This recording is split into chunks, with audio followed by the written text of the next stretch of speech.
Welcome to Chaos, Courage and Coffee, the podcast for anyone who's felt like on the outside I'm holding it together, but inside I'm struggling. And we do it with honesty, heart, and just enough coffee to get through the day.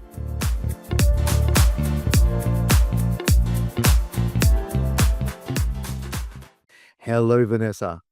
Hi, Brett. How are you doing today? I'm well, thank you. How are you? Yeah, I'm good.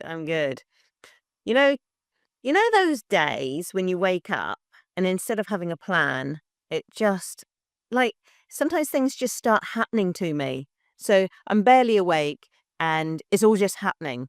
And this, I'm sure I'm not the only one, like mums, that happens. Your kid comes in and suddenly your day starts. But when it starts like that and then it happens all day long. Yep. There's no plan, there's no structure, or any plans you had fall apart, and you just feel like you're chasing your own tail all day long. For veterans, we experience an almost complete opposite. So military life is very structured. We know what we're doing first thing in the morning, then we go into this and that, and if our day is very structured, as I say, we know what's going on. When we leave, we don't have that structure anymore. We have to create that structure for ourselves. And because we're not used to doing that, because it's all been given to us, that becomes really difficult. Yeah. So today, let's dive into a little bit, what's going on here. So what it feels like when life has no direction or structure. Yeah, I think it's a good one. I think it's something that we really need to talk about. And it's funny, two very different worlds, the mum world and the veteran world, although there can be some crossovers and overlaps. Um, but they both experience the same frustration. And I'm sure it's not just our people, our target audiences. I'm sure there's a lot of people out there that experience this. They're feeling like you're just drifting with no real direction. Mm. And when you don't have a clear direction, it can feel like you're running in circles, as I said, chasing your own tail. Um, and veterans often say, I don't know what's next. I don't know what I want. I don't know where I'm heading. I just know I don't want this. I need more structure. And that's a hard place to build from. And that's interesting. I mean, it's similar for mums. I don't know if they even get to the point of saying, I want more structure, but they have the same thing, like, oh my God, I'm totally drained. And they've kind of lost themselves. And again, I'm not even sure if they're at the awareness point of realizing that. They're just like stuck in this situation, and it's like you can't get your head above water. So you're not even at a point where you can see it because you're so stuck in this happening to you all the time. When you're in it, it's hard to see the forest for the trees, isn't it? Yeah. And I suppose for a lot of veterans, you're right. They don't have that awareness. They know something is missing. They instinctually, I guess, understand that the structure is gone without being able to put a name or a label on it. So, yeah. And without that structure, even the smallest decisions can feel overwhelming or daunting because we don't know what's missing. It's hard to rebuild those things that we had around us in the first place. So, um, yeah, it can be tough. Well, it's interesting you mentioned decisions because mums, they're making decisions. Well, I'm not excluding other people, but, mums are making decisions all day long. Even just little micro decisions, there's decisions all day long. And I don't want to kind of overload the mums and say, okay, well, if you want to get direction in your life, you're going to have to make some more decisions because they're already overloaded with decisions. So, and I wonder if that's actually half the problem of the fatigue. It's like decision fatigue, especially when you got the young kids who are like, oh, can I have this? Can I have that? And you're trying to think of all the things you got to do. You haven't really got that moment to step out and start to think about yourself.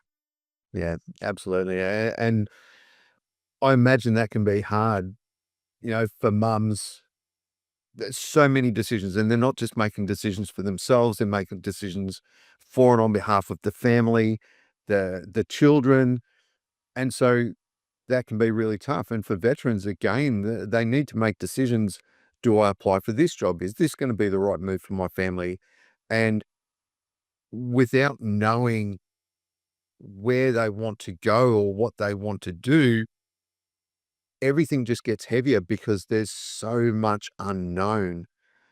So I want to touch on something simple. And there are usually two types of people. Now, this is from the coaching world, and it's something that we need to be aware of. And I know, Vanessa, we've had this discussion before. Um, one of these people is moving away from something they don't like, and the other one is moving towards something that they want. And veterans, they often say they don't want to be unemployed. So the towards would be, I want employment, I want a job. And they don't want to feel useless, but they don't really have necessarily the language that goes with that. So often, if they don't want to be unemployed, they'll take the first job that shows up. And I know I certainly did that when I left my military service. I took the very first job that was available to me. I got lucky. My wife said, you have to have a job before you leave. So I went out and I got the first job I could find, and I secured that, and I was able to get out of army. Don't get me wrong, I did that job for 8 years. I was reasonably successful at it, I guess, before moving on to other jobs. So, it's something that we do. Yeah, so it is interesting when I see mums, and actually anybody that I coach, I always say, what do you want? And they always start with the moving away from. So like the mums be like, oh, I just don't want the tantrums, or I just don't want to be arguing anymore, or I just don't want this. And I let them kind of go with that a little bit until they run out of steam of the don't wants. And I say, okay. And kind of on the, okay, now we got that out of the way. So I go, okay, so what do you want? And generally, they go again with the I don't wants. So we gently wait for the I don't want. And then I go back and I guide them. It's like, yes, well, what do you want? And what's interesting, if you zoom out and think about it, how are you going to get what you want if you don't actually know what it is? And, I can use so many analogies, but, you're getting in the car and you're heading off somewhere, even if it's just for a drive or a road trip. If you don't put somewhere in your sat nav, you don't, I mean, I've done it myself. It's like, I just want to go for a drive, and I have to make up a place that I want to go to. I have to come up with a purpose, because otherwise I just can't work out even which way to go in the beginning. So I start with a purpose, and quite often it can change. I can, I'll just pretend I need to go to the supermarket, but I won't actually get to the supermarket. I'll change before I get there. You've got to have something in mind to head for. And so what you're saying, Brett, is like, if you're stuck in the moving away from, how can you get somewhere? Mm. Even if I do move away from the tantrums and things, where am I trying to get to? And so in a mum's case, she might just want some peace and quiet, want some time to herself. Oh, right, now we're on track. She wants some time to herself. Now we can start moving towards. Yep.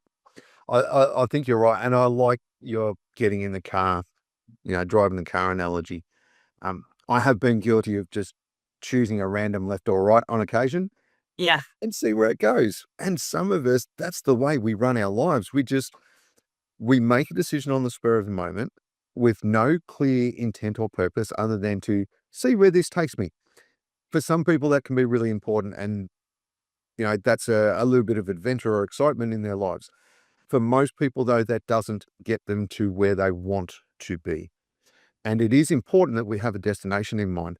You don't know, if you don't have a goal, you can't be successful. You just drift. You're like a boat on an ocean with no rudder, no engine, and you're adrift. And you let life happen to you instead of making life happen for you. So I think the car is really good. We need a direction, we need a plan, a goal, and we need to have something we're moving towards. And if you don't know what that is, I think you need to take a little bit of time and try to figure out. If you don't want to be here, then anywhere else is going to be acceptable to you. You might not like it, but you've achieved what you wanted, and that is not to be here. So, having a direction, I want to move in this way, I think, as I say, is really important. Yeah, I wonder if it's you just things coming at you all the time. I'm wondering if it's just almost giving yourself permission to stop and have a think.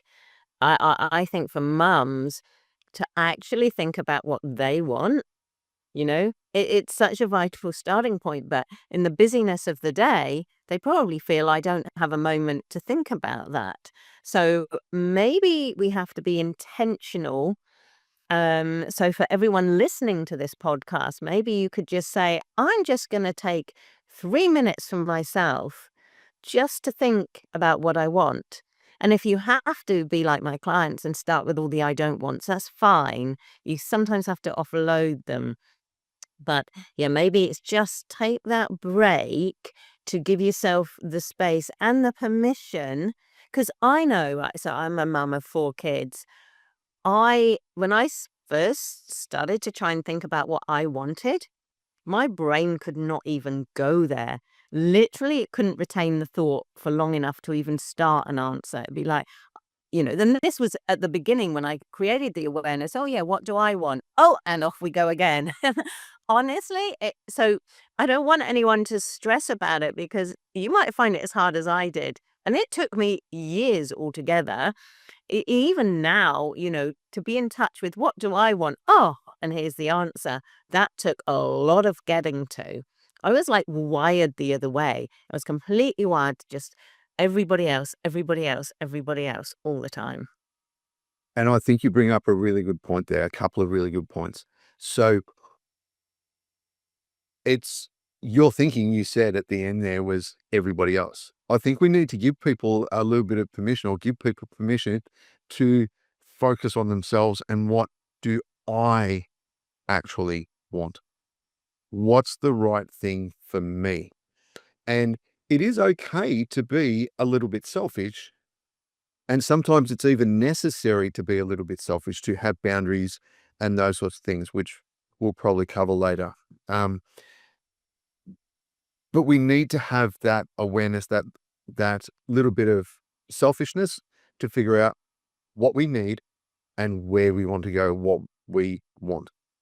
And I think it's okay, as you say, sometimes we need to offload the I don't wants, and that can actually form the starting point for the what do you want. So if you don't want this, do you want the opposite of that, or do you want something different again? So if it's I don't want the tantrums or the chaos. So do you want more structure? Do you want quiet? Do you want to sit them? And I know, using a bad, probably parenting example, put them in front of the TV or give them the iPad because it shuts them up for half an hour, so you can have that peace of mind to have a cuppa and a biscuit and, peace and quiet, a little bit of me time. What do you actually want? Do you want a proper solution or a temporary solution? And I think that's important. Oh, I think you've hit on something there. So it could be a bit of a rabbit hole to go down. Do you want a temporary solution or a long-term solution? And I think this could be part of the underlying issue is we are thinking short term, like you said, put them in front of the TV or whatever. But the problem is when the mum does that to give herself time, she's only giving herself time to cook dinner or something. She's not doing what you were thinking she might, which is give herself permission and have time to have, 2 minutes to herself. Go outside, take some deep breaths or whatever. So yes, sorry, going back to what you said about the short term versus the long term, and it's interesting. I feel with the mums, a long term goal that's just like too big. It's like if someone comes to you and they want to lose weight, and you're talking long term goal about running a marathon, it's like, Okay, that's just nah. I can't even envision it. So let's not make it big. I think that's what we're trying to say today. It's all about small things and small steps, a little bit of permission, a few minutes here. And I love what you said about if we've written down the I don't want is what we want the opposite. And see, it is, but it isn't. So say the mum, she just wants the kid to stop the tantrums. So that's what she wants is the away from the absence. And then what you want to try and picture is if your child isn't having tantrums and isn't nagging at you all day and isn't doing all your list, what does that then give you an opportunity to do? Or what would you then like to do? And we're not talking, again, we're not talking big things. It might just be to make a phone call to a friend. So let's not aim too high. Fair enough. And I think veterans, as I say, when they get out and they don't want to be unemployed, they need income, they need a job. So they take the first job. Is this the job you want to do? Or is it just the one that pays the bills for now? Is this a job that gives you meaning or purpose and fulfills you? Or is it just a way of keeping the debt collectors, off the doorstep? So sometimes we do need to take that time and think, what do I really want? And that's what we're talking about today. So, Yeah, and I think for your veterans, like you you can't align the job with what you want if you haven't got a bit of an idea of what you do want. Because you'd want to at least know the job isn't what you want, even if you do say yes to it and take it to keep the debt collectors off your back, because then it gives you breathing space to then get something else. But at least do it knowingly, because it must be so disheartening otherwise to come out and then have to do this thing that you're really not enjoying and you just think, oh, life's not fun. not only is it not fun, it can get really hard when you're in that space. Mm. So, Vanessa, do you have any tips for us? Yes, let's summarize with some closing tips. So I think we've covered it, but I'm going to summarize. So, mums, it's okay to do your I don't want list. But what would be really cool is to do what Brett said and take one at a time and first say, very simply, do I want the opposite of that? Um, or so say it's the tantrum. Yeah, I want the no tantrums, but what is that? And just try and get what a positive out of it. So we're doing what Brett said about the moving forward towards something rather than moving away. I think that would be like, I don't want to overload people and give them too many things. And I'd love everybody just to take one or two things away. But yeah, just permission to make a bit of a list. Not necessarily, it can just be in your head. It's okay. And for veterans, I'd say take a little bit of time, again, a little bit of time for yourself and figure out what do you actually want your life to look like? What job, what work do you like? You've got options now. and I think this is what some people don't understand is from military life where you were told this is what you're doing and this is what you need to do and those sorts of things. The world is now your oyster. You can take on any career that you're interested in.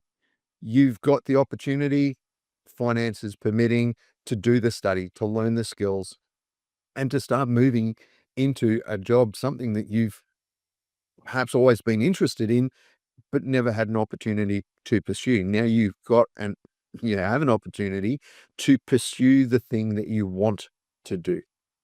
So what's that easy first step that they can take, Brett? Identify one job, apply for one job that you're interested in and apply for it and see where it takes you. You might be surprised. Cool. Well, thank you very much. Thank you too. And I hope you all listening to this got something out of it. Let us know.